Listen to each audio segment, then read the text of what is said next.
BJP सरकार पर कांग्रेस सांसद दीपेंद्र हुड्डा बरसे हैं। महंगाई बेरोजगारी को लेकर सरकार को उन्होंने घेरा है। बीजेपी ने लूट फूट से सत्ता बनाई, दीपेंद्र हुड्डा ने कहा। नेता विपक्ष और संगठन चुनाव पर भी दीपेंद्र हुड्डा ने प्रतिक्रिया दी। कांग्रेस विपक्ष में मजबूत भूमिका निभाएगी, दीपेंद्र हुड्डा ने कहा है। बीजेपी सरकार पर जमकर बरसे हैं कांग्रेस सांसद दीपेंद्र हुड्डा।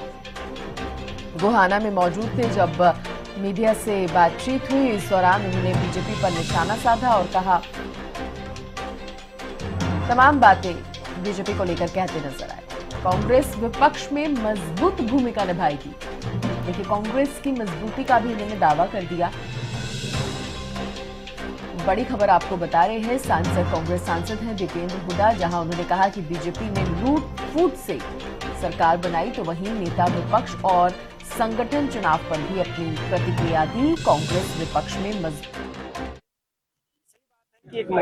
सही बात है कि एक माहौल कांग्रेस के पक्ष में था और भारतीय जनता पार्टी ने झूठ फूट और लूट की राजनीति से मैनेज करके किसी प्रकार से अपनी सरकार बनाई। लेकिन ये सरकार जन भावनाओं के आधार पर सरकार नहीं बनी हुई।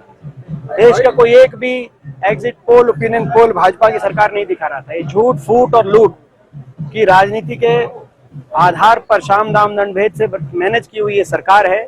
लेकिन बहरहाल विपक्ष में एक मजबूत विपक्ष प्रदेश के लोगों ने दिया है। कांग्रेस पार्टी के रूप में 37 विधायक और लगभग बराबर का मत प्रतिशत विधानसभा चुनाव में और लोकसभा में 5 सांसद लोकसभा के कांग्रेस पार्टी को देकर एक मजबूत विपक्ष दिया है प्रदेश में। उस मजबूत विपक्ष की एक सकारात्मक भूमिका हर वर्ग की लड़ाई लड़कर कांग्रेस पार्टी निभाने का कार्य करेगी। ये संकल्प हमने यहाँ पे बड़ौदा में अपने सभी बड़ौदा के कार्यकर्ता साथियों के परिवार के साथ मिलकर बैठकर एक हमने पंचायती रूप से सबसे पूछा कि भाई ये लड़ाई हम लड़ें, तो सबने कहा कि लड़ाई लड़नी चाहिए। सही बात है। तो सुना आपने दीपेंद्र हुड्डा को किस तरह से सरकार पर जमकर निशाना उन्होंने साधा है।